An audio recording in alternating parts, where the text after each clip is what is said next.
Sana po balang araw, matanggap niyo rin ang relasyon namin at ang pamilyang bubuuin namin. Patawad, Nay. Pero si Jake po ang pipiliin ko. Ang pagmamahalan po namin ang pinipili ko. Talagang nalaso na ng lalaki na yan ang utak mo. Simula ngayon, kahit na anong mangyari, hindi ka na namin kikilalanin. Itinatakwil na kita bilang anak ko at isinusumpa ko. Kapalit man to ng kaluluwa ko. Hindi kayo magkakaroon ng masayang pamilya at ang mga anak niyo mismo ang magbibigay ng pahirap sa inyo. Sila ang sasalo ng hirap dahil sa mga kasalanang pinili niyong ipaglaban ngayon. Tandaan mo yan, Alexa. Gumapang ka mang nakaluhod at humingi ng tawad sa akin. Hindi kita patatawarin. May mga ipinapanganak na bitbit na ang sumpa ng kanilang mga magulang. Batid sa kaalaman nila Alexa at Jake na magpinsan sila. Ngunit mas pinili pa rin nila ang bawal na relasyon at pinanindigan na kaya nilang harapin ang lahat basta mahal nila ang isa't isa. Ito rin ang magbubunga ng isang sumpa na bibitbitin ng mga anak nila ng panghabang buhay. May magagawa pa nga ba ang pagsisisi kung ang mga salitang nabitawan ng galit na puso ay tuluyan ng nagbunga? Sumama ka na sa akin. Bakit ba ayaw mong umalis dito? Saan naman tayo pupunta? Tingin mo ba kaya natin mabuhay na tayong dalawa lang? Ni wala ka nga maayos na trabaho, tapos gusto mo pang lumayo tayo? Kung ayain mo ko, akala mo kaya mo namang bumuo ng isang pamilya. Sarili mo nga hirap na hirap ka na eh. May trabaho naman ako. Gusto kong lumayo sa kanilang lahat. Dahil kung hindi tayo lalayo sa kanila, alam mong tayo naman ang paglalayuin nila. Hindi ko kaya mawala ka, Alexa. Hindi ko nakikita ang buhay kung hindi ka kasama. Mahal na mahal kita. Ang gulo na ng lahat. Hindi ko na alam ang gagawin ko. Mapapatay ako ni Nanay kapag nalaman niya ang relasyon natin. Jake, please naman, bigyan naman natin ng pagkakataon ng isa't isa na makapag-isip. Baka parehas lang tayong nadadala ng emosyon natin. Kaya nga tayo lalayo. Mabubuhay tayo na bagong tao. Bubuo tayo ng sarili nating pamilya. Masaya at buo. Sumama ka na sa akin, Alexa. Ipinapangako ko sa iyong paninindigan ko ang lahat sa relasyon natin. Maniwala ka lang sa akin, mahal ko. Patuloy pa rin ang kalituhan sa isip ng dalaga. Halo-halong emosyon na rin ang nararamdaman niya. Nais niyang sumama kay Jake at lumayo sa pamilya nila, ngunit naiisip niya rin ang mga bagay na maaaring mangyari sa kanila sa hinaharap. Sa oras na malaman ng pamilya nila ang kasalanang ito, alam niyang malaking kahihiyan ang aabuti nila. Ayaw niyang biguin ang kanyang mga magulang, lalo na ang ina niyang mataas ang pangarap para sa kanya. Ngunit paano nga ba niya lalabanan ng sarili kung ang isinisigaw ng kanyang puso ang magiging mabigat niyang kalaban? Hihintayin kita sa terminal ng bus mamayang gabi. Aalis tayong dalawa. Gusto kong makasama ka. At alam kong gusto mo rin mapunta sa isang lugar na hindi natin kailangan pang itago ang pagmamahalan nating dalawa. Matapos itong sabihin ni Jake, nagmamadali siyang umalis. Si Alexa naman ay naiwang nakatayo at gulong-gulo ang utak. Umuwi ang dalaga sa kanilang bahay dahil nalalapit na rin ang oras ng pagdating ng kanyang ina. Hindi pa siya tapos sa mga gawaing bahay na naiwan niya kanina. Habang naglilinis ng bahay, ang utak ng dalaga ay nasa pagitan ng pagdedesisyon kung magpapakita ba siya sa kanyang nobyo o mananatili sa bahay nila at piliin ang kanyang pamilya. Dahil sa pagiging abala ng kanyang utak, hindi niya napansin na naroon ang kanyang ina. Nagkagulatan pa sila noong nabangga niya ito. Nariyan na po pala kayo, Nay. Kanina pa po ba kayo rito? Hindi ko po kasi kayo napansin eh. Akala ko kasi mamaya pa kayo uuwi. Hindi naman masyado. Ano bang nangyayari sa iyong bata ka? Bakit nakatulala ka na naman dyan? May problema ka ba? Para kang lutang na hindi ko maintindihan. Hindi ka naman ganyan eh. Depende na lang kung may nararamdaman kang masakit o may pinoproblema ka. Tungkol saan ba? Sa pera ba? Kulang ba ang pera mo sa pag-a-apply mo sa trabaho? Pwede ka namang manghingi. Wala naman po, Nay. May mga iniisip lang po ako. Pero hindi naman ito malalim. Ayos na po yung pag-apply ko sa trabaho ko. Hinihintay ko na lang naman po kung kailan nila ako bibigyan ng schedule. Kumain na po ba kayo? Oo, kumain na ako kanina sa bahay ni Manang Esther. Ikaw, kumain ka na ba? Umuwi na ba ang mga ate mo? Mamaya na lang po. Wala pa akong ganang kumain. Pakiramdam ko kasi busog pa ako. Ang bigat po ng tiyan ko.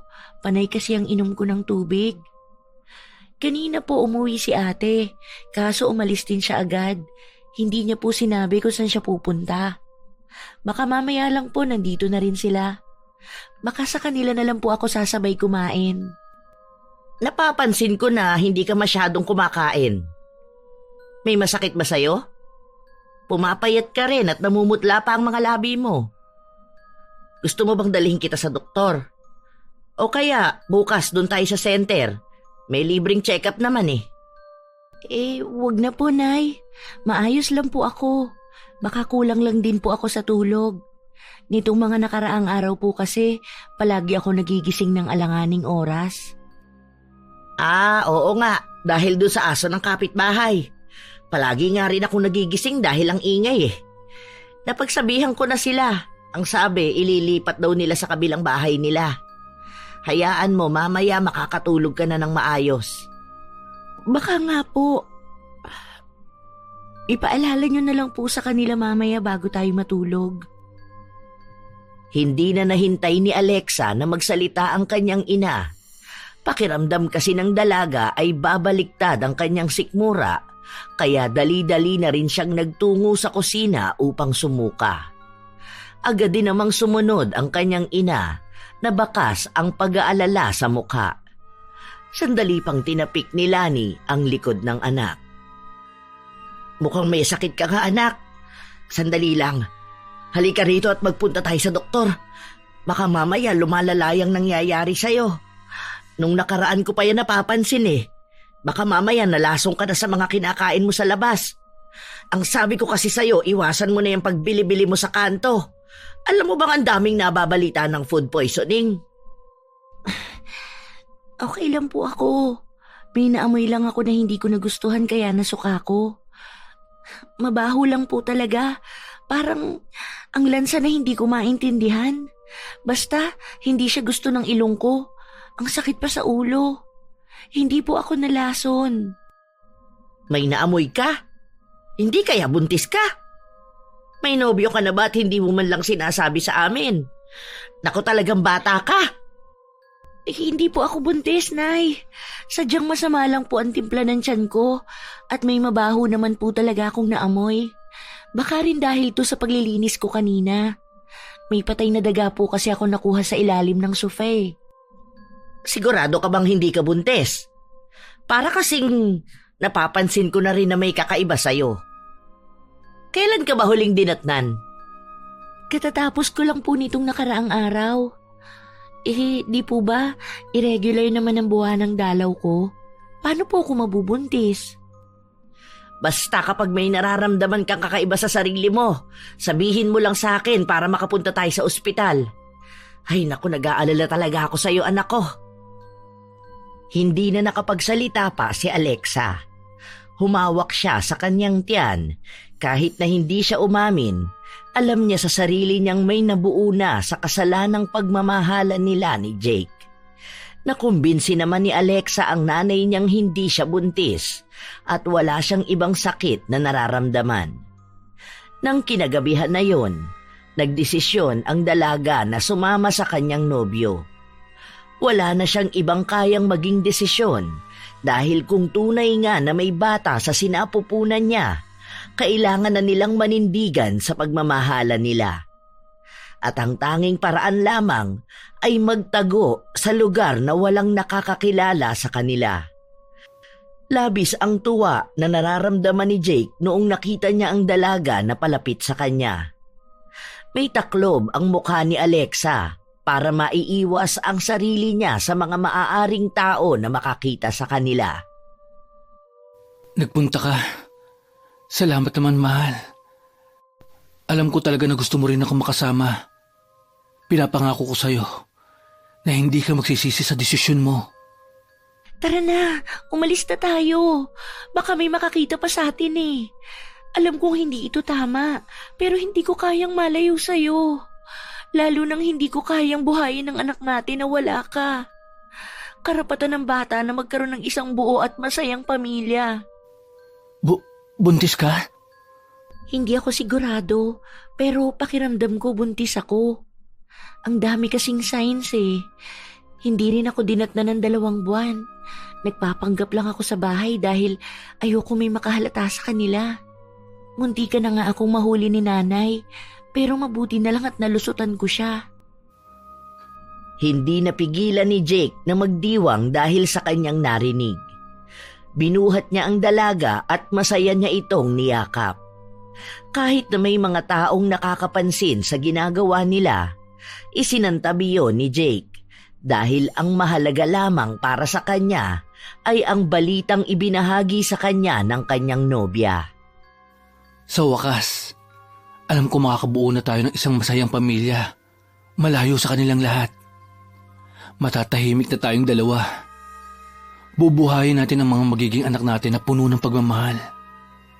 Ipinapangako ko sa iyo magiging isa akong mabuting ama para sa kanila at mabuting asawa sa iyo. Hindi mo kailanman pagsisisihan na ako ang pinili mong mahalin. Pangako ko sa iyo yan, mahal ko. Hindi kumibo ang dalaga.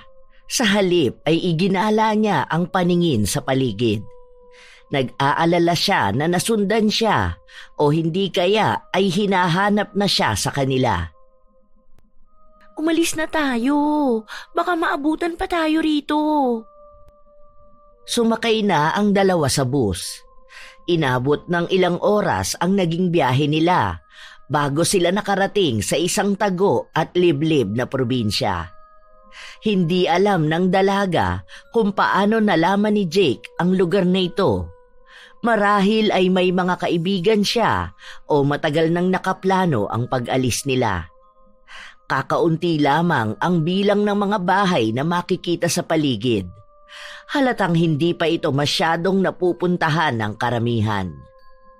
Nakakaramdam naman ng takot si Alexa dahil na rin sa kung paano sila tingnan ng mga taong nakapaligid sa kanila. Sigurado ka bang magiging ligtas tayo rito? Natatakot kasi ako eh. Oo, ligtas tayo rito. May nakuha na akong paupahang bahay. At dito tayo magsisimula ng ating pamilya. Huwag ka nang mag-alala. Wala ni isa sa mga kamag-anak natin ang makakakita sa atin dito. Kahit sino sa mga kapatid ko, hindi alam ang lugar na ito. Isang kaibigan ko lang ang may alam at hindi niya sasabihin kahit kanino ang sikreto natin. Magtiwala ka lang. Pinagplanuhan ko na ito. Kaya alam kong kahit ipahanap pa tayo ng mga magulang mo, hindi nila tayo matatagpuan. Paano naman yung mga tao rito? Sigurado ka ba na ni isa sa kanila hindi kilala ang sino man sa pamilya natin? Alam mo naman na marami tayong mga kamag-anak na maraming kilala sa iba't ibang lugar. May politiko pa tayong mga tito. Sinigurado ko nang wala silang alam tungkol sa atin. Simula ngayon, ibang pangalan ang gagamitin natin. Hindi na tayo ang Alexa at Jake na nakilala ng pamilya natin. Tayo na lang mismong 2 ang nakakaalam ng tunay na katauhan natin. Halatang sigurado na si Jake sa mga salitang binitawan niya, na siya namang kinakapitan ng dalaga. Naniniwala siya sa mga sinabi ng kanyang nobyo na ang lugar na ito na ang magsisilbi nilang bagong mundo. Naglakad ang dalawa palapit sa isang maliit na bahay kubo. Maganda ang pagkakayari ng bahay kahit nagawa lamang yon sa kahoy. May isang kwarto at kusina. Mabait naman ang may-ari ng bahay at sinabi sa kanila na kapag may kailangan sila o may problema, pwede silang magpunta sa bahay nila upang humingi ng tulong. Hindi lang sanay ang dalaga sa ganitong pamumuhay dahil sanay siya na palagi niyang kasama ang kanyang ina. Ngunit dahil mas pinili niya si Jake, kailangan niyang bigyan ng pagkakataon ang sarili na mag-adjust sa lugar na ito. Hindi ba ang saya rito? Ikaw, ako, at ang magiging mga anak natin. Dito sa lugar na ito natin sila masusubaybayang lumaki. Makikita natin silang maglalaro sa paligid. Pag-aaralin natin sila. Tanging masayang alaala at pagmamahalan ng magiging matibay na pundasyon ng tahanan na ito. Paano kung magtanong sila tungkol sa pamilya natin? Kung hanapin nila ang mga lolo't lola nila. Ano ka ba, mahal? Huwag mong problemahin ang bagay na hindi pa naman problema. Madali lang naman palusutan yan. Basta, maging masaya tayo sa kung ano man ang mayroon tayo ngayon. Okay? Gusto ko munang magpahinga. Ang sakit ng katawan ko sa naging biyahe natin kanina. Inasikaso muna ng binata ang kwarto na kanilang tutulugan. May mga gamit siyang nadala at kakaunting mga damit. Naniniwala kasi si Jake na ganito ang una nilang gagawin at habang nagtatrabaho siya ay magpupundar na siya ng iba pang gamit. Alam niyang mahihirapan sila sa umpisa, ngunit hindi maglalaon ay makikita nilang malayo na ang tinatakbo ng kanilang relasyon. Yun lamang ang tanging mahalaga sa kanya. Kinagabihan, nakahiga lamang si Alexa, katabi ang kanyang nobyo. Ang lalim na naman yata ng iniisip mo. Tungkol na naman ba saan? Ang dami pa ring mali na nagawa natin. Natatakot ako. Hindi ko na maintindihan ang nararamdaman ko ngayon. Alam kong sa mga oras na to, hinahanap na ako sa bahay. O baka nga, alam na nilang nawawala tayong dalawa. Imposible na hindi nila mahalata ang relasyon natin. Ano na lang ang sasabihin ng mga tao, ng pamilya ko, ng mga kamag-anak natin? Malaki ang expectations nila sa atin eh. Sinabi ko naman sa'yo na huwag ka matakot. Hanggat kasama mo ko, walang kahit na sino ang maglalayo sa'yo sa akin. Magkasama tayo para sa pangarap nating pamilya, hindi ba? Hayaan mo sila kung ano man ang iisipin nila tungkol sa atin. Kaya nga tayo lumayo sa kanila dahil umiiwas tayo sa panghusga nila. Hindi natin sila kailangan dahil tayo ang nasa relasyon na ito. Hindi naman tayo mapapasaya ng mga expectation nila. Yung mga gusto nila, yun ang nagpapahirap sa atin. Piliin din natin kung saan tayo magiging tunay na maligaya. Pero magpinsan tayo, Jake. Sa mata ng kahit na sino, maling-mali ang relasyon natin. Kapag nalaman to ng mga tao, hindi natin maiiwasang husgahan tayo. Kasi mali naman talaga.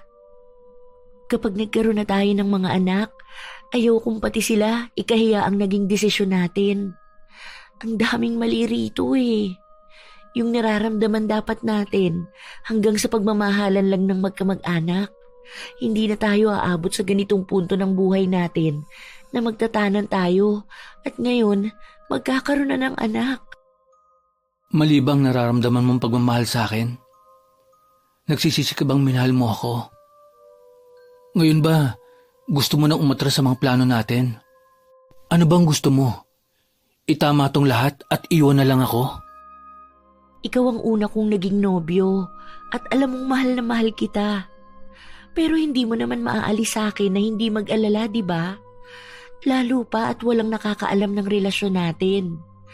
Alam mong mali ito nung una pa lang, kahit pa sabihin mong totoo ang nararamdaman natin. Mali pa rin ito. Kahit sa natin to tingnan, kahit na anong pilit natin, makasalanan tayo. Totoong pag-ibig, pero makasalanang gawain. Hindi na nagsalita pa si Jake. Niyakap na lang niya ang kanyang nobya na kanina pa naluluha dahil alam niya sa kanyang sarili na tama nga si Alexa. Maling-mali ang naging desisyon nila sa buhay, ngunit hindi naman niya kayang itama ito. Dahil ang kapalit ng pagtama sa kamalian ay ang paglayo sa minamahal. Lumipas ang mga araw, unti-unting naging maayos ang lahat. Naging masaya sila na magkasama. Tila ba nawawala na rin sa kaisipan ni Alexa ang ginawa nilang pagtatanan ni Jake. Naging normal na lang ang araw-araw nila. Inililihis ang utak sa kasalanan na sinimulan nilang yakapin. Hindi ka ba gaanong lumalabas, mahal? Lumalabas lang ako kapag may bibilhin, pero madalas kasi kumpleto na itong mga dinadala mong grocery eh. Kaya dito lang ako sa bahay. Bakit mo naman naitanong? Iniisip ko lang na baka kasi naiinip ka rito at gusto mo maglakad-lakad sa labas. Gusto mo ba na sa susunod na linggo, gumala naman tayo? Para naman hindi ka palagi nakakulong lang sa bahay. Tapos mag-isa ka lang rito. Iniisip rin naman kita. Hindi na. Sanay naman ako na palaging nasa bahay eh. Saka ayoko rin masyadong makita sa labas. Baka mamaya may makakita sa atin. Mas safe tayo kung magtatago lang ako. Ayoko lang kasi na palagi kang ganyan. Hayaan mo. Sobrang layo naman natin eh. Hindi nila tayo makikita. Imposible namang may biyahe pa rito. Wala naman magandang magagalaan dito. Sige, subukan na lang natin sa susunod kapag may extra na sa sahod mo. Nagtitipid din kasi tayo dahil kailangan natin ng ipon kapag nanganak na ako. Sandaling natigilan sa pagsasalita si Jake at tumingin sa tiyan ng kasintahan. Bakas na ang umbok ng tiyan ni Alexa. Ilang buwan na lang din ang hihintayin nila. Lalabas na ang una nilang anak. Malapit na palang lumabas ang baby natin. Siguro, magiging kasing pogi ko yan, no? 2 pogi na magpaprotekta sa'yo, mahal. Teka, paano ba malalaman kung babae o lalaki ang magiging anak natin? Hindi ko rin alam eh. Pero ang sabi kasi sa akin ng kapitbahay natin, lalaki daw ito base na rin sa hugis ng tiyan ko. Tapos, sa itsura ko mismo. Totoo kaya yung ganun? Magpa-check up kaya tayo sa center? Ayoko. Kasi nung nakaraan hinihingan ako ng ID. Ang dami pa nilang tinatanong sa akin. Natatakot ako na baka magkaroon tayo ng record dito. Mas madali pa tayong makikita.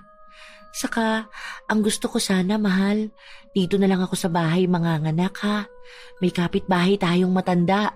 Ang sabi, yun daw ang nagpapaanak sa ilan dito. Nakausap ko na siya. Pumayag naman siya eh. Sigurado ka ba? Hindi ba yun magiging delikado? Lalo na, first baby natin yan.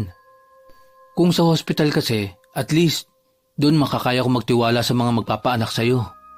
Lalabas ng ligtas ang baby at magiging ligtas ka rin. Kailangan nating isipin ang mga mangyayari sa atin, mahal. Buti sana kung hindi tayo nagtatago, di ba? May naghahanap sa atin, tandaan mo. Kapag may mga record tayo, mas madali sa kanila matrace kung nasaan tayo. Kapag nakita nila tayo, kahit pa may anak tayo, alam kong gagawa sila ng paraan para lang paglayuin tayong dalawa. Pasensya ka na, mahal. Ang daming kailangang isakripisyo para lang sa pagtatago nating ito. Pati magiging kalagayan mo sa panganganak, kailangan pang itago. Hayaan mo, alam kong dadating din ng araw na magiging malaya tayong mahalin ng isa't isa.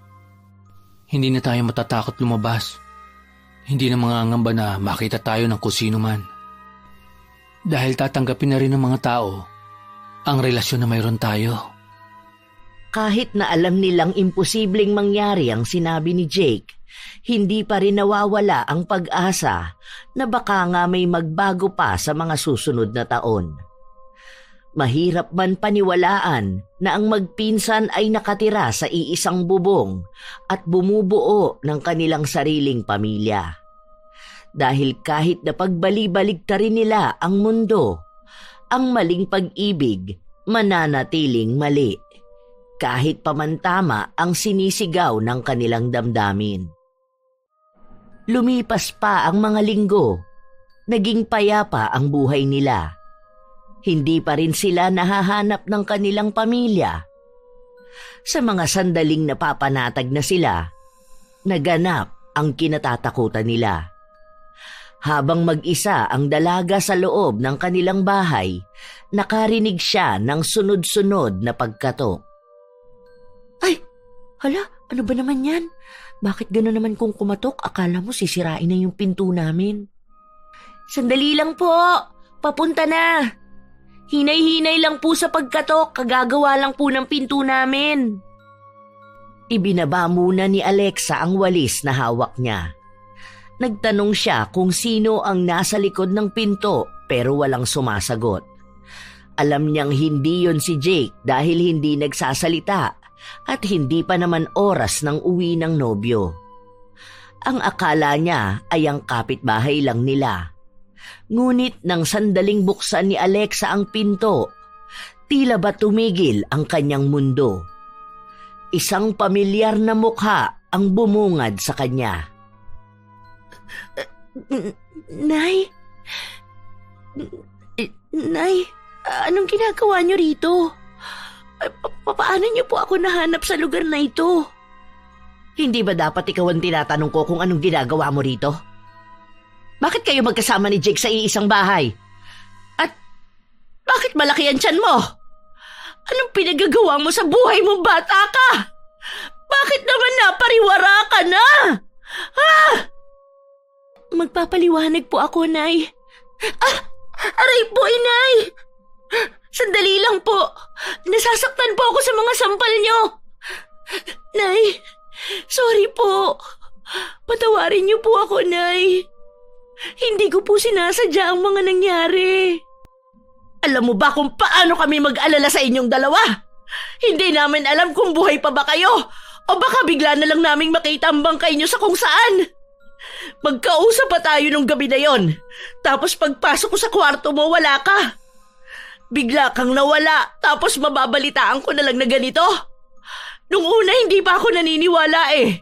Dahil bakit kayo magkakaroon ng relasyon ni Jake? Alam nyo naman na magpinsan kayo. Hindi ka ba kinikilabutan sa ginagawa ninyo, Alexa? Magkadugo kayong dalawa. Malaking eskandalo ito sa pamilya natin. Bakit hindi ka man lang nahiya? At talagang nagpabuntis ka pang malandi ka? Uuwi na tayo. Lalayuan mo si Jake at ipapalaglag mo ang bata na yan. Hindi ako papayag na sa ganitong kahihiyang ka mamumuhay. Nay, tama na po.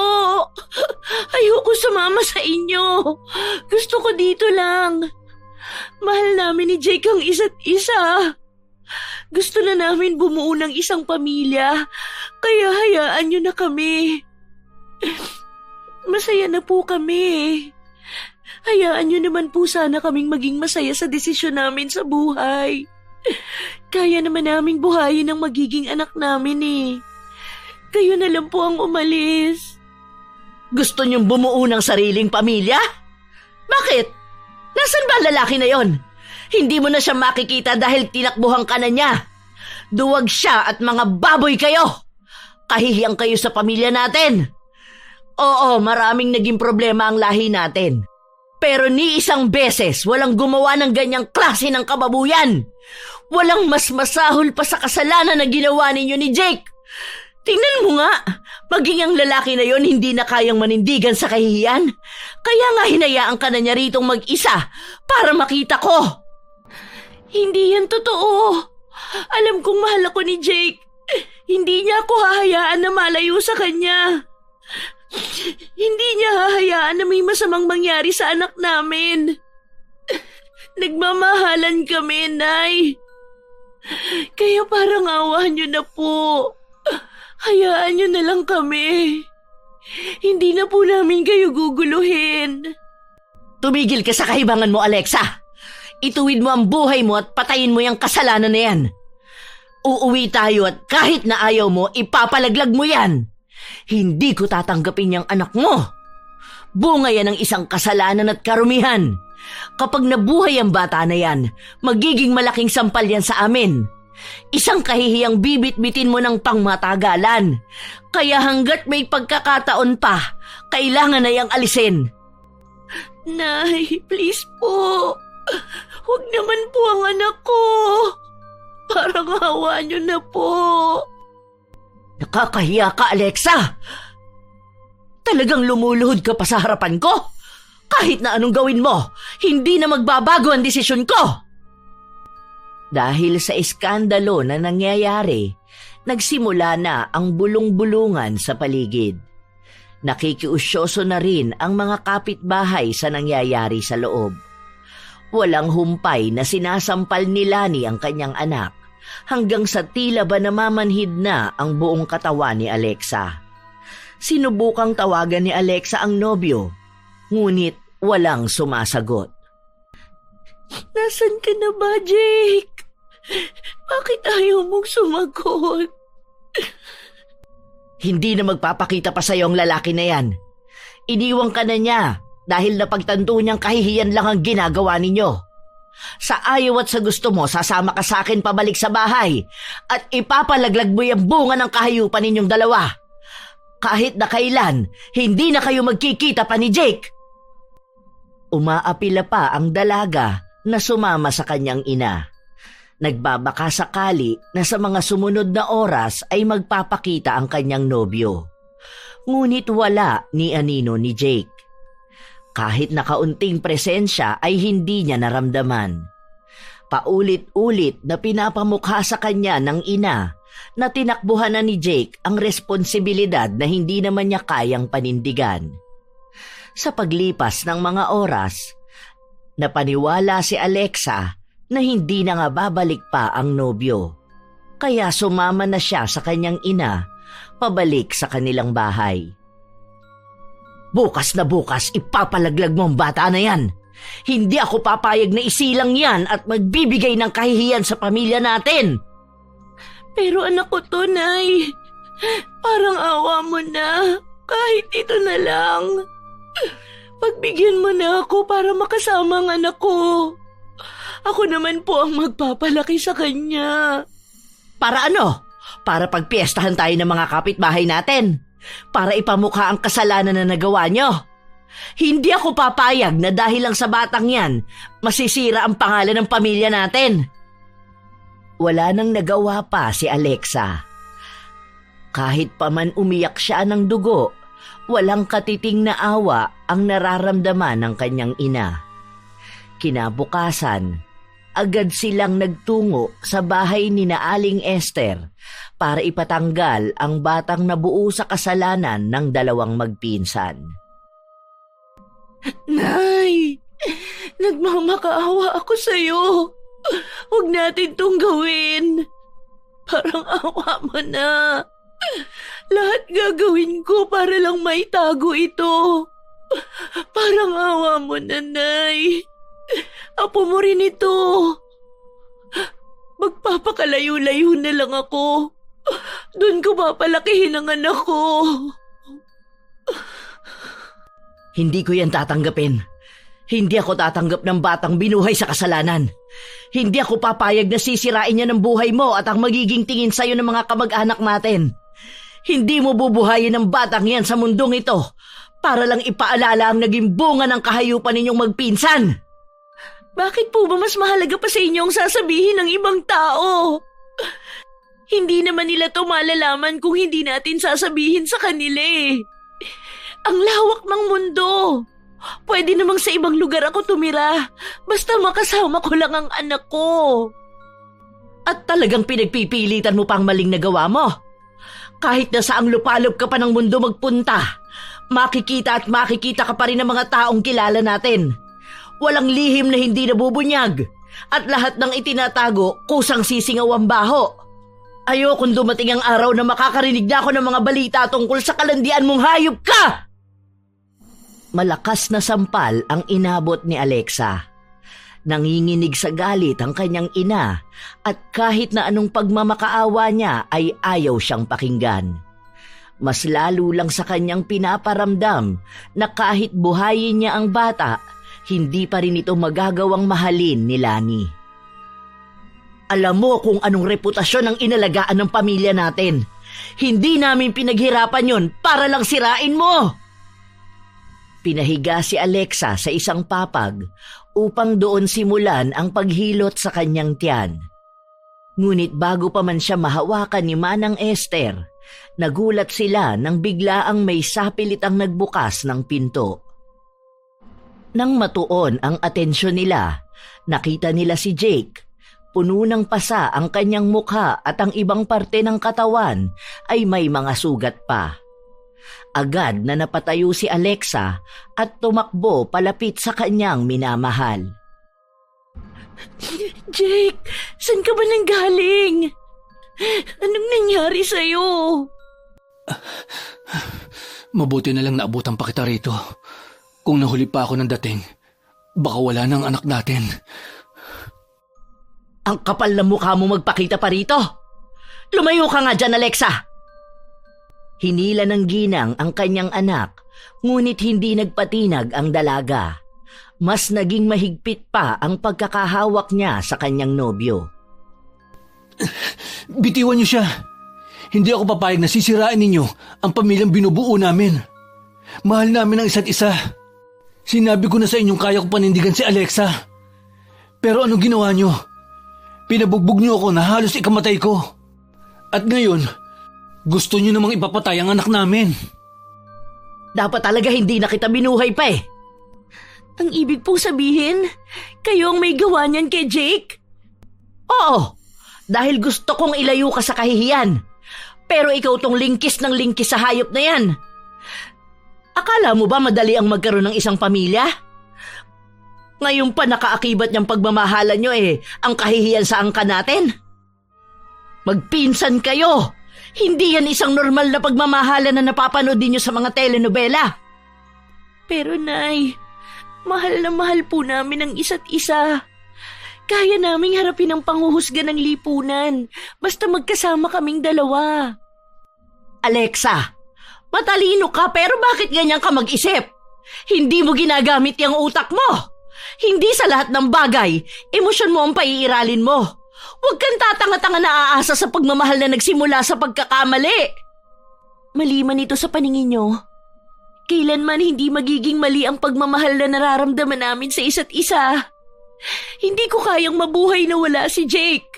Hayaan nyo na po kami. Pumili ka, Alexa.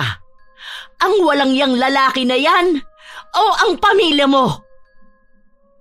Hindi ka agad nakapagsalita ang dalaga, ngunit alam na niya sa kanyang kalooban kung sino ang pipiliin niya. Ano, Alexa? Pumili ka! Dahil sa oras na piliin mo ang lalaki na yan, asahan mo nang buburahin ka na namin sa mga buhay namin. Sana po, balang araw, matanggap nyo rin ang relasyon namin at ang pamilyang bubuuin namin. Patawad, Nay. Pero si Jake po ang pipiliin ko. Ang pagmamahalan po namin ang pinipili ko. Talagang nalaso na ng lalaki na yan ang utak mo. Simula ngayon, kahit na anong mangyari, hindi ka na namin kikilalanin. Itinatakwil kita bilang anak ko at isinusumpa ko. Kapalit man to ng kaluluwa ko. Hindi kayo magkakaroon ng masayang pamilya at ang mga anak niyo mismo ang magbibigay ng pahirap sa inyo. Sila ang sasalo ng hirap dahil sa mga kasalanang pinili niyong ipaglaban ngayon. Tandaan mo yan, Alexa. Gumapang ka mang nakaluhod at humingi ng tawad sa akin. Hindi kita patatawarin. Biglang humangin ng malakas matapos itong sabihin ni Lani. Baka sa mga mata niya ang galit na nararamdaman dahil sa pinili ng kanyang anak. Umalis na rin ang dalawa at nagpakalayo-layo. Mas pinili nila ang pagmamahalan kaysa sa kanilang mga sariling pamilya. Nagpunta sila sa isang malayong isla kung saan walang sino man ang makakakilala sa kanila o makakaalam ng tunay na kwento ng buhay nila. Sa paglipas ng panahon, tuluyan na ngang itinakwil ng magulang niya si Alexa, hanggang sa nanganak na siya sa kanilang panganay. Ang pogi naman ng baby natin. Halatang manas sa tatay niya. Magkamukha kayo ng mata at ang salabi naman kahawig sa akin. Mabuti naman maayos ang anak natin, no? Sa totoo lang, kinabahan talaga ako sa maaaring mangyari. Tungkol pa rin ba yan sa sumpa na sinabi ng nanay mo? Siguro wala naman yon, mahal. Nadala lang din ng galit si tita. Dahil nga, hindi niya inaasahan na kami ng magiging anak mo ang pipiliin mo. Pero siguro, darating din ng araw, matatanggap din nila ito. Sa ngayon, huwag ka na muna magpaka-stress, ha?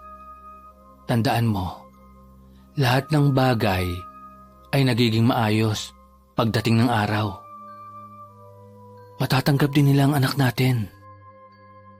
Kahit hindi sabihin ni Alexa, hinihiling niya rin na sana'y nasa tabi niya ang kanyang ina at aalalay sa kanya dahil ito ang unang beses niyang magkakaroon ng anak. Marami pa siyang mga bagay na hindi alam, pero dahil ayaw niyang istorbohin ang kanyang ina at humingi ng tulong, sinikap na lang niya na gawin ang kaya niya. Nagtatanong siya sa mga kapitbahay nila ng mga maaari niyang gawin kung paano niya maaalagaan ang kanyang anak. 2 taon pa lamang ang panganay nila. Nagkaroon sila ng isa pang anak. Doon na nagsimulang makaramdam lalo ng paghihirap ang dalawa. Wala na tayong pambili ng gatas ni Riri. Tapos may lagnat pa si TJ. Pinainom ko ng oregano na pinakuluan ko kanina, pero ang tigas pa rin ang ubo niya eh. Ang init niya rin. Gusto ko sana siyang dalhin sa bayan bukas para maipa-check up. May extra ka pa ba? Bukas na ba kailangan? Wala na akong pera dito eh. Pamasahe ko na lang ito papasok sa trabaho bukas.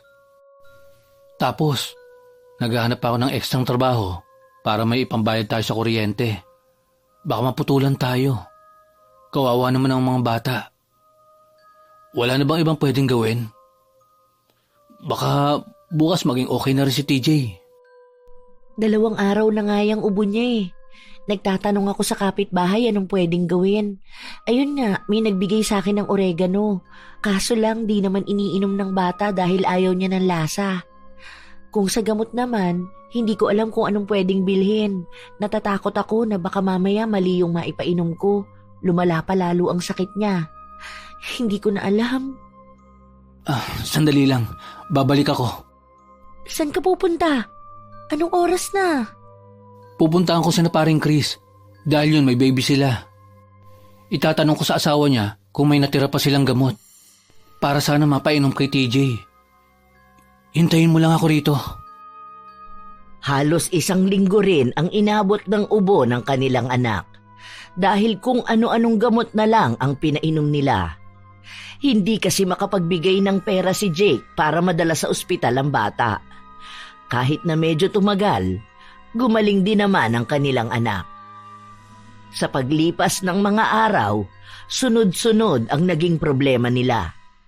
Nawalan ng trabaho si Jake at nagkaroon pa ng bagyo. Mahal, paabot naman ng mga ginupit kong galon para ilalagay ko rito sa mga tumutulo sa bubong natin. Ang dami na pala, no? Kailangan nang mapalitan ito. Marami pa nga dun sa may higaan. Kaya dun ko pinagtabi sa gilid yung mga bata dahil baka mabasa sila. Ang lakas pa naman ng ulan. Nakakatakot din yung hangin. Gumagalaw yung bubong natin. Baka mamaya tangayin yan, mahal. Naglagay na ako ng gulong dyan. Hindi na yan tatangayin.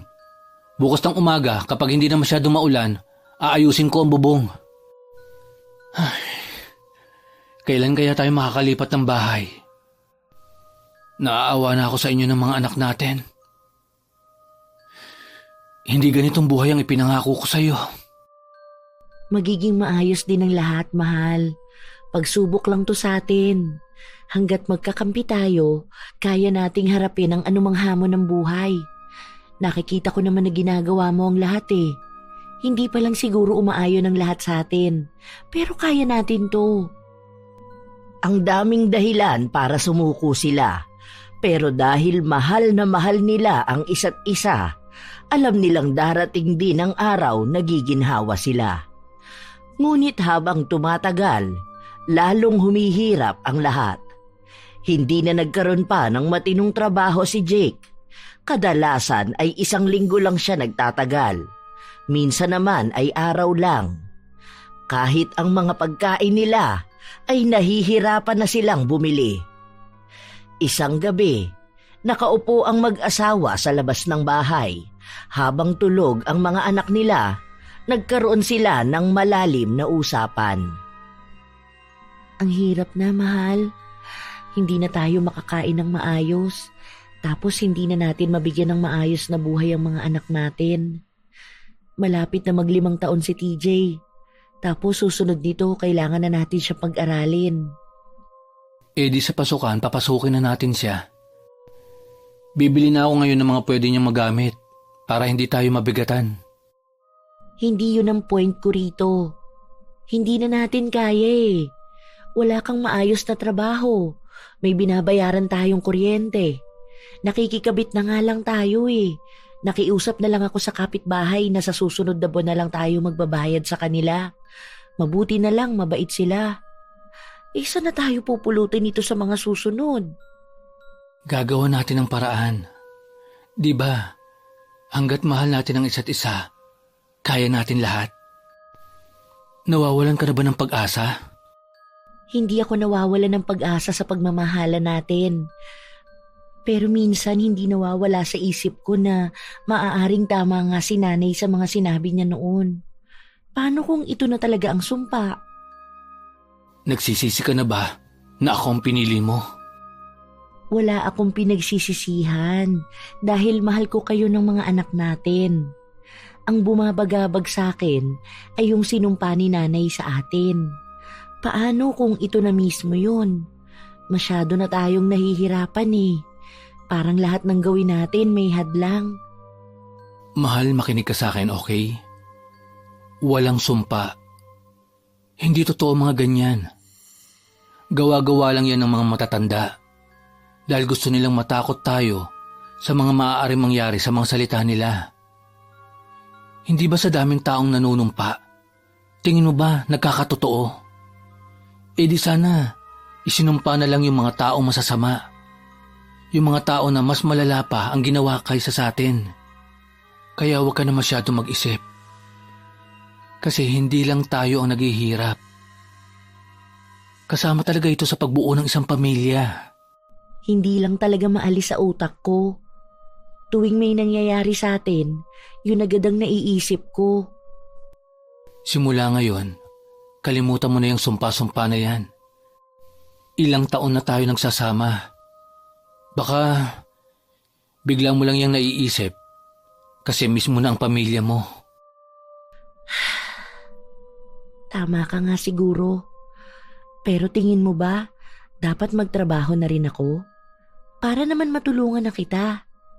Hindi na. Kaya ko na ito. Ako ang padre de pamilya. Kaya ako ang bubuhay sa inyo. Kapag nagtrabaho ka, sino na lang ang mag-aalaga sa mga anak natin? Bata pa sila. At ang gusto ko, mapagtuunan mo sila ng pansin.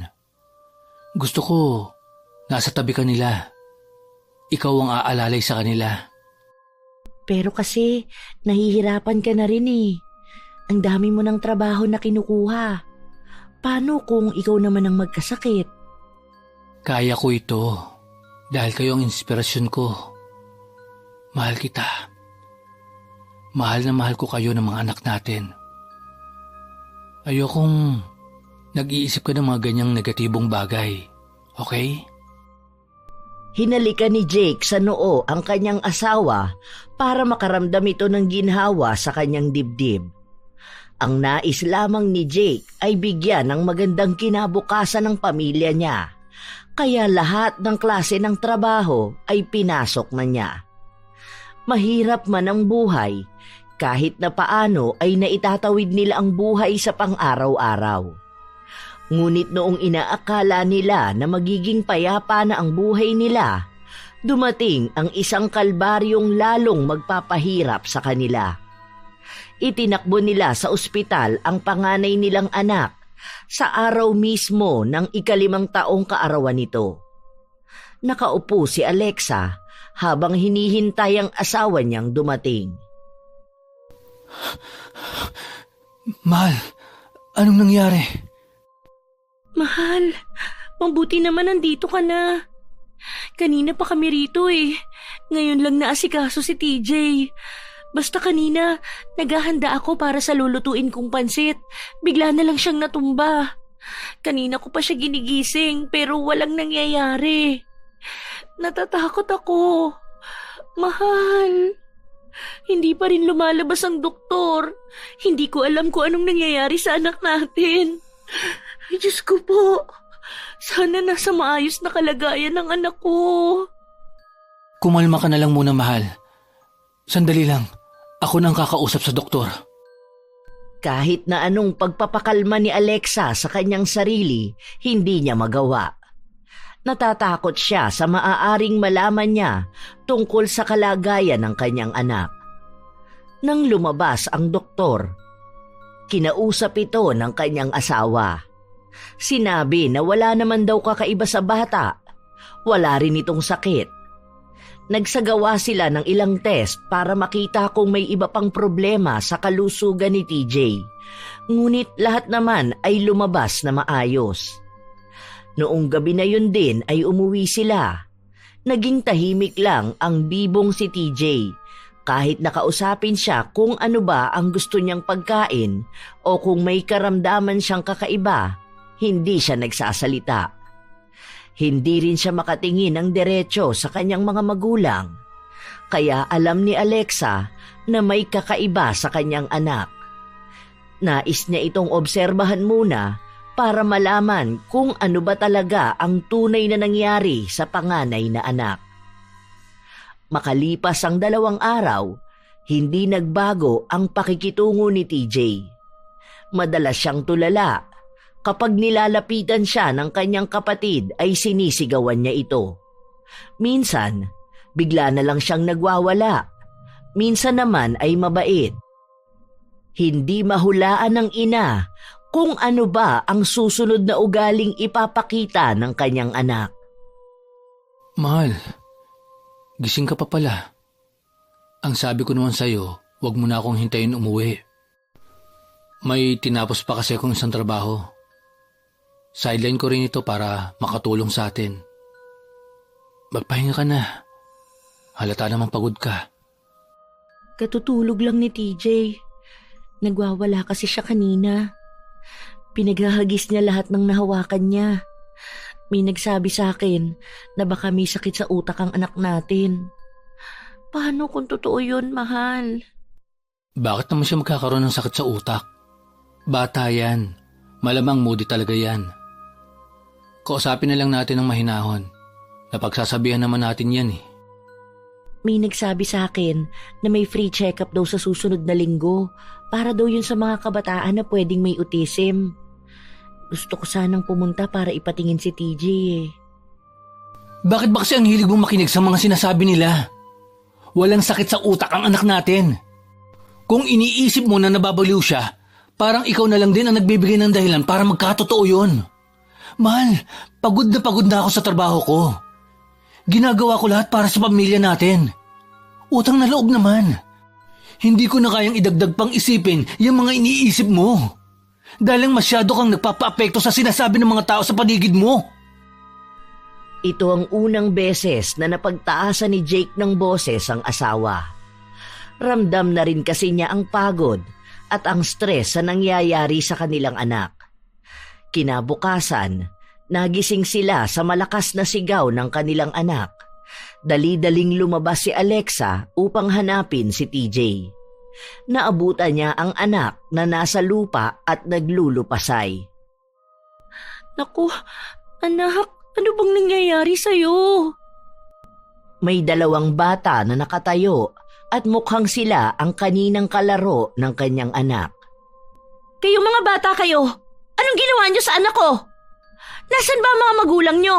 Hindi man lang ba kayo maturuan ng magandang asal? Naisa ng saktan ni Alexa ang mga bata, ngunit dumating ang nanay ng isa. Inilayo niya kaagad ang dalawang bata. Nagalit pa ang babae at sinabi na bakit pati bata ay papatulan niya. Nakita naman daw ng lahat na ang anak niya ang unang gumawa ng mali. Nanakit siya ng kalaro niya at noong papatulan na siya, bigla siyang nagsisigaw at naglupasay sa lupa. Sinabi pa ng babae na nababaliw na ang anak niya. Isa sa dahilan kaya nakaramdam ng labis na galit si Alexa. Bawiin mo yung sinabi mo! Hindi baliw ang anak ko! Kayo ang baliw! Kayong lahat! Mga buwisit kayo at pakialamera sa buhay ng ibang tao! Oh, ayan! Andyan na naman kayo mga tsismosa kayo! Nanonood na naman! Nagalit din ang ibang mga tao na nasa paligid nila dahil bakit daw ganun siya magsalita sa ibang tao. Doon na nagsimulang makaaway ni Alexa ang mga tao na dati ay kaibigan niya. Ito rin ang dahilan kaya natanggalan sila ng kuryente dahil ayaw na silang pakabitin pa ng isang kapitbahay. Naiinis kasi ito sa inaasta ni Alexa at sa naging masamang pagbabago ng kanyang ugali. Wala tayong kuryente, mahal? Anong nangyari? May nasira ba? Wala na. Tinanggalan na nila tayo dahil ayaw na nilang tumulong sa atin. Ayun, ang mga bata nasa loob ng kulambo naliligo sa pawis. Ano ba naman kasing buhay tong meron tayo? Palala ng palala ang kamalasan. Buisit! Mahal, huminahon ka nga. Ako na ang kakausap sa kanila. Para pakabitin muna tayo. Hindi pa natin kaya magpalagay ng sarili nating kuryente. Dahil mababa lang naman ang kita ko. Sapat lang ito para may makain tayo. Kahit anong pakiusap mo sa kanila, hindi ka pakikinggan ng mga yon. Nagagalit sila sa akin. Ano na naman ba kasi ang ginawa mo? Inaway mo na naman ba sila sa walang kwentang bagay? Dahil inaaway ng mga anak nila ang anak natin. Sinasabihan nilang nababaliw na si TJ. Ni hindi nga sila makatulong sa pag-aalaga sa anak natin. Pagod na ako sa ganitong buhay, Jake. Hindi na tayo umaangat eh. Lalo lang tayong naghihirap. Pabaon tayo ng pabaon. Tapos hindi ko na alam kung gagaling pa ba ang anak natin. May mali ba sa pagpapalaki ko sa kanya? Hindi na kumibo pa ang lalaki dahil alam niyang mabigat ang pinagdaraanan ng kanyang asawa. Gumawa na lamang siya ng paraan para magkaroon sila ng kuryente. May isa siyang kapitbahay na napakiusapan niya na tuwing gabi ay papakabitin sila ng kuryente para makatulog lang ng maayos ang mga bata. Umabot na ng 1 taon, walang nagbago kay TJ. Naging mas malala pa siya. Minsan ay may kinakausap siya na hindi nakikita ng iba. Nakakapanakit na rin siya kaya iniiwas na siya ng ina na makalabas o ang makalapit man lang sa kanyang kapatid. Unti-unti na ring tinatanggap ni Alexa ang kalagayan ng anak. Kaya hindi na siya nag-aksaya pa ng pera para ipagamot si TJ.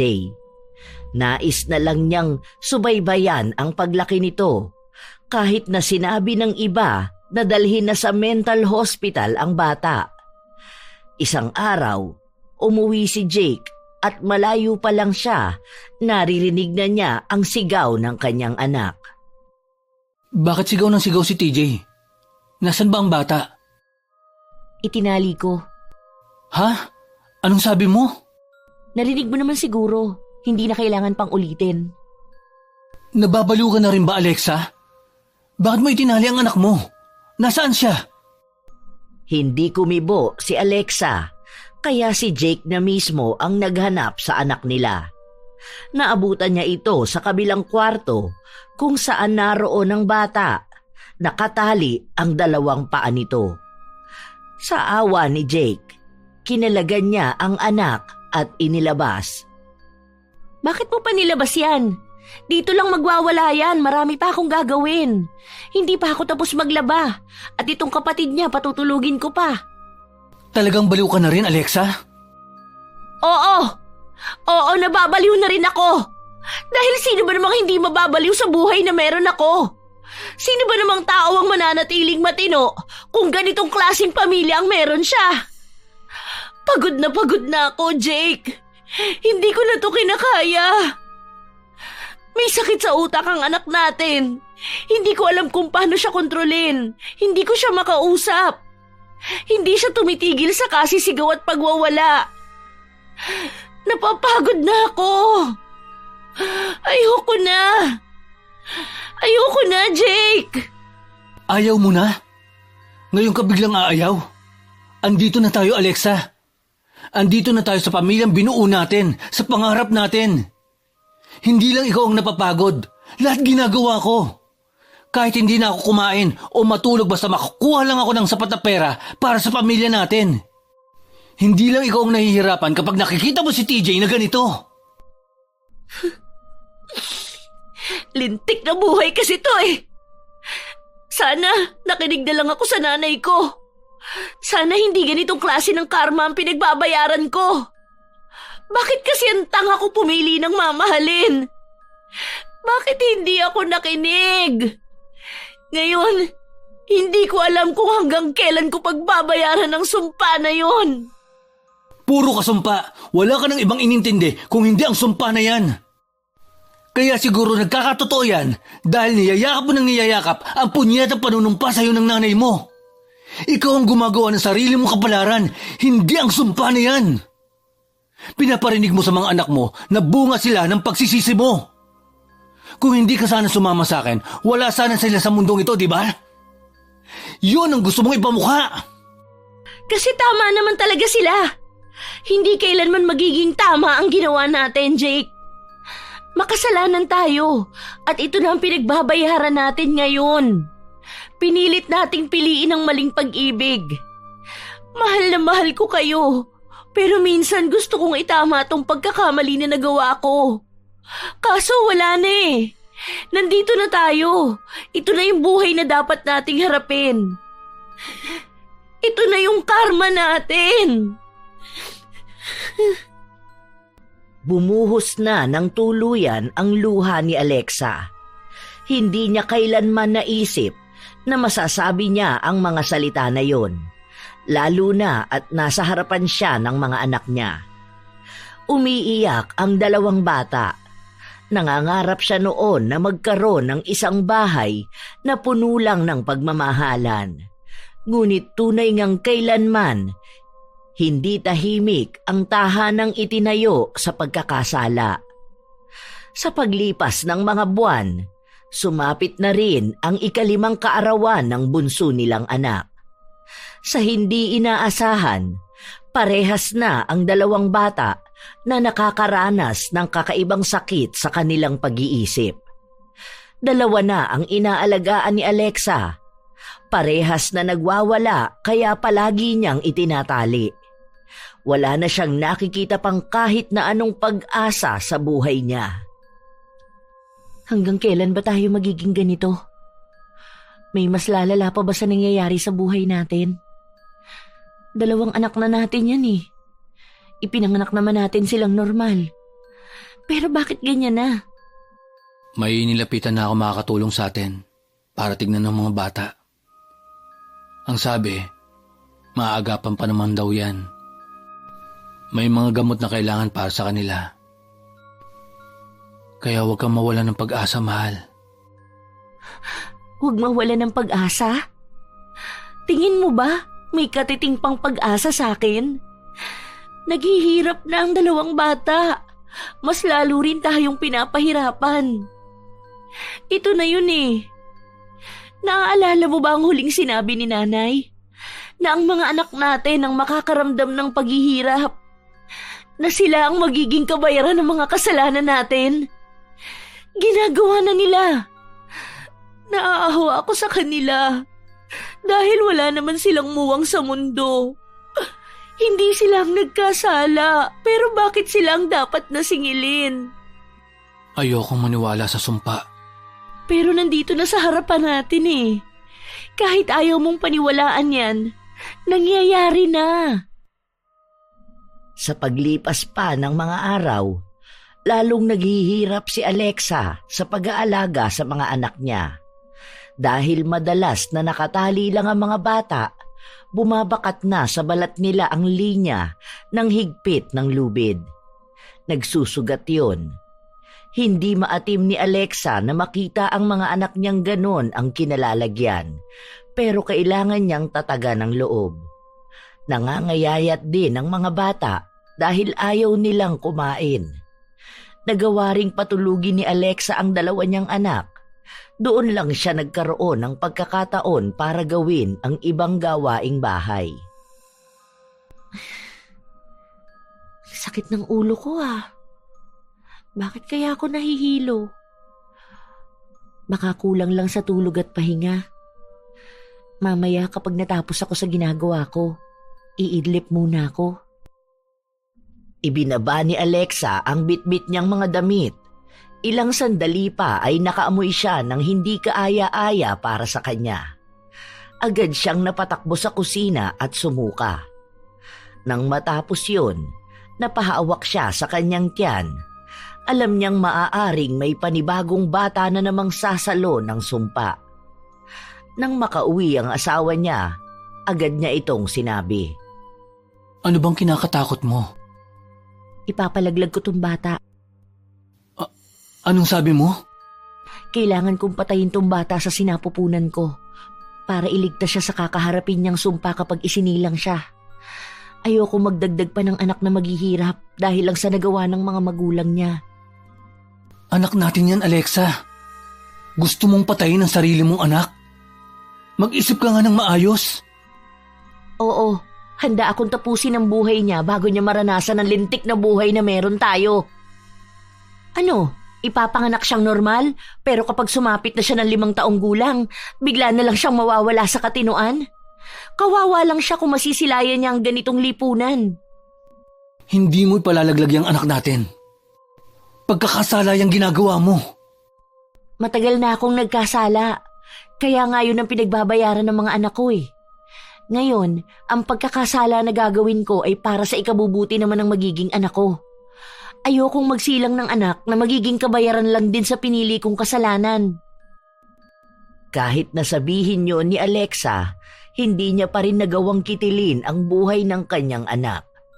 Gusto niyang panindigan na wala ng batang isusumpa, ngunit hindi maatim ng kanyang konsensya na papatay siya ng walang muwang na bata.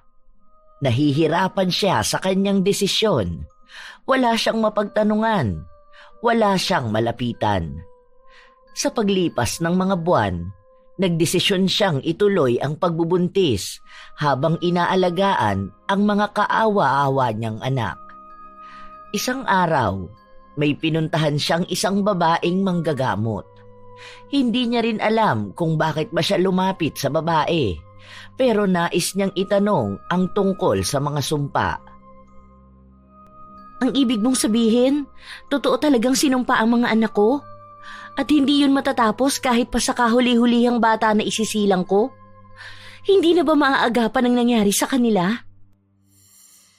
Nilinaw ng babae na ang sumpang bitbit ng mga anak niya kailanman ay hindi na maaalis sa kanila. Yun na ang kapalaran nila. Ang kailangan na lang niyang gawin ay baguhin ang kapalaran ng mga susunod niyang magiging anak. Inamin ni Alexa na buntis siya at ang sabi ng babae, kung mababawi man ang klase ng sumpang binitawan ng kanyang ina, maaari niyang maiba ang kapalaran ng batang dinadala niya. Ngunit kung hindi niya yon magagawa, magiging katulad lang ng mga nauna niyang anak ang kahahantungan ng bago niyang isisilang. Nahahati na ang iniisip ni Alexa. Nais niyang puntahan at makausap ang ina, ngunit natatakot siya sa galit na matatanggap niya. Alam mo naman na itinatakwil ka ng nanay mo. Tapos ipagsisiksikan mo naman ang sarili mo sa kanila. Sa susunod na linggo, may mga social workers na pupunta rito para tulungan tayo sa mga anak natin. Dadalhin daw sila sa magaling na espesyalista para malaman ang diferensya nila. Bakit kasi lumapit ka pa doon sa manggagamot na yon? Hindi naman totoo yung mga ganyan. Magkaiba tayo ng paniniwala, pero parehas na pwedeng may mangyari. Wala naman sigurong mawawala kung lulunukin ko ang pride ko at hihingi ng tawad sa nanay ko. Dahil kahit saan namang parte natin tingnan, nagkamali talaga tayo. Hindi na natin pwedeng gawing dahilan na mahal natin ang isa't isa. Minsan kailangan nating tanggapin ang katotohanan na kasalanang mahalin ng pinsan. Hindi na pinigilan pa ni Jake ang asawa sa desisyon na nais niyang gawin. Nagbiyahe mag-isa si Alexa para makapunta sa bahay nila. Kahit naramdam niya ang kahihiyan at magiging husga ng mga taong makakakita sa kanya, isasantabi niya yun. Dahil alam niyang siya lang ang tanging tao na makakapagpabago ng kapalaran ng batang isisilang pa lang. Pagpunta sa bahay nila, ang kapatid niya lang ang nakausap niya. Dahil ayaw siyang makita ng kanilang ina. Pero hindi tumigil si Alexa na manuyo. Hindi siya umalis hanggat hindi niya nakikita ang ina. Sige na ate, kahit na saglit lang. Gusto ko lang talagang makita si nanay. Aalis na rin ako matapos nito, kahit na hindi niyo na ako makita kahit na kailan. Pagbigyan niyo na ako, parang awa niyo na. Lumuhod si Alexa sa harapan ng kanyang mga kapatid. Sinabi niya na kahit papahalikan nila ang kanilang mga paa ay gagawin niya. Bigyan lang siya ng pagkakataon na makausap ang ina. Pumasok sa loob ng kwarto ang kanyang ate at paglabas nun ay hinayaan na siyang pumasok mag-isa sa kwarto. Naabutan niya ang ina na nakahiga at halatang nanghihina na ito. Ang sabi ng mga kapatid niya, simula raw nang pinili ni Alexa na sumama kay Jake, nagkasakit na ang ina nila dahil sa sama ng loob na nararamdaman. Nay! Nay, patawarin niyo po ako. Patawad po kung mas pinili kong magkasala. Ano pang ginagawa mo rito? Hindi ba ang naging usapan natin, kapag pinili mo ang lalaki na yon, kalimutan mo na rin ang pamilya mo? Bakit? Hindi ka na ba masaya sa pagsasama nyo? May 2 na po kaming anak. At lahat ng mga anak ko, pinagbabayaran na ang sumpang ipinataw niyo sa kanila. Naaawa na ako sa mga anak ko. Pero wala namang ibang dapat nasisihin kundi ako eh. Gusto ko lang po humingi ng tawad sa'yo. Dahil alam ko, kahit lumipas ang mahabang panahon, hindi ako titigilang usigin ang konsensya ko. Patawarin niyo po ako. Ngayon ko mas lalong nauunawaan ang pagiging isang ina. Kung paano ko kayo binigyan ng sakit at sama ng loob. Wala na akong magagawa dahil nabitawan ko na ang mga salita na yon. Patawarin mo rin ako kung ako ang nagdulot niyan sa mga anak mo. May mga pagkakataon lang talaga sa buhay na nagkakaasala tayo.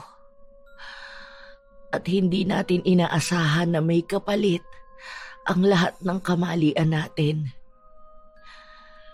Pinili mong mahalin ang pinsan mo at pinili kong magbitaw ng sumpa galing sa galit kong puso. Saka ko lang din napagtanto kung gaano kalakas ang kapangyarihan ng ating dila. Lahat ng lumalabas sa ating bibig, nagiging malaki ang epekto sa isang tao. Tinatanggap ko rin sa sarili ko ang maling nagawa ko. Patawarin niyo po ako, Nay. Hanggang sa muli, Kung may ako po si babalik Miss ko lang ang Winnie panahon, na buong pusong nagpapasalamat sana naging sa mas inyong walang maingat sawang ako. pakikinig. Dahil hindi naman na naibabalik ang panahon. Katulad kung paanong hindi na nababawi ang masasakit na salitang nasabi. Sana maharap mo ngayon ng mas matatag. Maraming salamat dahil nagpakita ka sa akin. Hindi na magtatagal ang buhay ko. Ikaw na lang ang hinihintay ko. Wala na akong ibang hiling, kundi ang maging maayos ang pamilya mo at magkapatawaran tayo sa mga kasalanang hindi natin sinasadyang magawa. Yon ang huling salitang narinig ni Alexa mula sa kanyang ina. Ang daming pagsisisi na nararamdaman ni Alexa. Dahil sa haba ng panahon na maaari niyang kausapin ng ina at hingian ng tawad, mas nanindigan siyang makakaya naman talaga nila ni Jake na maging masaya, kahit na mali na ang pagmamahala nila. Walang humpay na umiyak si Alexa habang paulit-ulit siyang humihingi ng tawad sa kanyang ina. Lumuwas ang mga kapatid ni Alexa para sunduin ang mga anak niya at asawa. Bago pala namatay si Lani, inihabili na siya sa kanyang mga kapatid na tulungan siya at ang kanyang mga anak. Kahit daw nagdala sila ng kahihiyan sa angka nila, hindi pa rin naaalis ang pagmamahal ng kanyang ina sa kanya. Ang mga kapatid ni Alexa ang nag-asikaso sa mga bata. Naghanap sila ng espesyalista na titingin sa mga anak ni Alexa para malaman kung maaagapan pa ba ang problema nila sa isip. Nung huling beses kong nakausap si Nanay, ang dami kong realization. Tama pala talaga siya. Kahit na kailan, hindi natitiis ng magulang ang mga anak nila, kahit na anong klaseng kasalanan pa ang nagawa nila. Ako ang naging matigas. Siguro, kung hindi ko siya nakausap at namatay siya, baka mas malaking pagsisisi ang mararamdaman ko. Ang gaan pala sa pakiramdam na humingi ng tawad at makatanggap ng kapatawaran. Saka ko lang nalaman ang klase ng pagmamahal ng isang magulang nung naging magulang na rin ako. Lahat ng takot ko, lahat ng galit, handa akong saluhin mailigtas lang ang anak ko. Sana maging maayos ang susunod kong isisilang. Hinawakan ni Alexa ang kanyang tiyan. Hindi niya pa sigurado kung naputol na ba ang sumpa o mananatili nilang bitbit ito ng panghabang buhay. Ngunit umaasa pa rin siyang mabibigyan ng pagkakataon ang anak niyang mamuhay ng normal.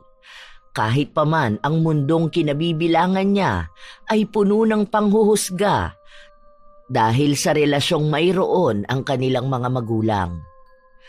Lumipas ang mga buwan. Nanganak na si Alexa. Isang normal na bata, ngunit hindi nila sigurado kung mananatili itong normal kapag sumapit na siya ng 5 taong gulang. Araw-araw na ipinagdarasal ni Alexa na maging maayos ang kanyang mga anak. Nandyan kanina sina ate, di ba? Nasaan sila? Andoon sila sa kwarto, kasama ang 2 bata. Tapos si Ate Jane naman, buhat-buhat si baby. Salamat naman kahit na paano nakakatulong ang gamot para sa 2 bata. Bibihira na lang silang magwala. Natuturuan na rin sila at nakakausap. Sana magtuloy-tuloy na yan. Salamat na rin sa mga kapatid mo. Dahil kahit na mahirap sa kanilang relasyon natin, gumagawa pa rin sila ng paraan para tanggapin ito. Mali man natin itong sinimulan, sana may magawa rin tayong tama para sa mga anak natin. Tama ka nga sa mga sinasabi mo sa akin noon, na kahit anong gawin nating pilit, kailanman hindi tamang magmahal ng taong kadugo natin. Marami rin pala akong kasalanan na dapat kong ihingi ng tawad sa iyo. Sorry sa pagsisimula kong mahalin ka at ipagpilitang walang mali sa relasyon natin. Maraming panghuhusga ang mas lumapit sa mag-asawa dahil ang ilan nilang mga kamag-anak ay kinukutya at hinuhusgahan ang pamilyang binuo nila. Maging ang mga anak nila ay hindi nakakaligtas sa panghuhusga ng lipunan. Ang sabi pa ng iba, kaya ganon ang nangyayari sa mga bata dahil lahat ng magpipinsan na nagmamahalan nagkakaroon ng anak na may diferensya. Hindi na gumaling ang dalawang bata pero hindi na sila katulad noon na kailangan pang itali. Malaki ang nagiging gastos nila para sa gamot na iniinom ng mga yon. Hindi sila nakapag-aral, nanatili lang sa bahay at inaalagaan ni Alexa. Sila ang araw-araw na nagpapaalala sa kanya ng kasalanang iba ang nagbayad. Ang isa na lamang sa ipinagpapasalamat ni Alexa ay ang kalagayan ng bunso nilang anak. Siya lang ang naging maayos. Nang sumapit ang 5 taong gulang nito, hindi siya natulad sa mga kapatid niya na bigla na lamang nagkaroon ng diferensya sa pag-iisip.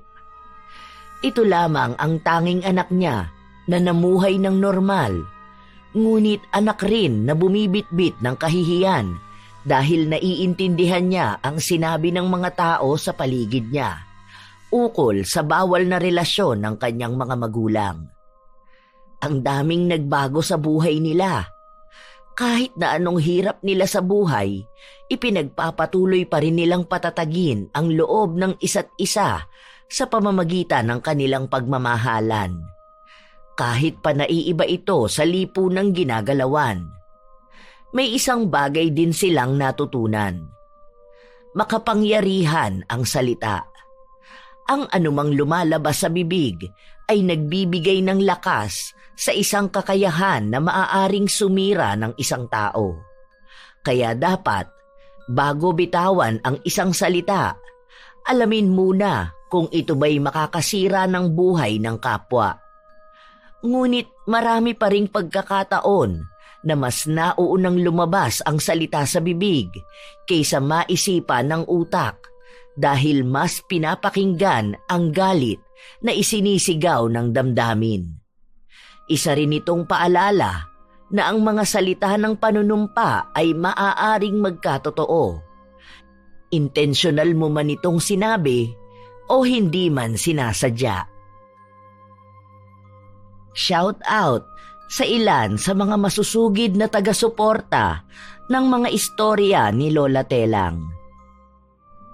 Rosel Diamante, Sel Ordañez, Ate Aya 17 at sa kanyang asawang si Renz Barakiel, Joyce L, Willaine Elicano, Fatima Perez, Lenny Batayola, Michelle Joan Alfanta, Claire Jaren Balakier, Jason Javier, Heli Borja, Monet Taningco, Honey Hazel Silva, Melin Pinados, Elvira Malakas, Malakas Family ng Caloocan City, Annabel De Leon ng Kuwait, Elsa Fetcher, Elisa Diaz, Elizabeth Hardenil ng Japan, Arnel Padilla, Michelle De La Cruz, J.Ann Vitero, Mirasol Masuher, Mary Grace Abela, ang mga magagandang mananahi ng 888 Cycling Apparel, Ronabel Sal, Cesas Vlog at sa Castillo Family, Ana Fe Lagos, Christine Joy Belchez, Echano Family, Elena Echano, Eden Mulintas, Lovely Rose Roa, Danilo Katigan, Widelin Moring, Grace Ordinan, Jesus Kamangyan, at Devi Jane Dadivas. Ito ang inyong Lola Telang at muli maraming salamat sa pakikinig nyo, mga apo.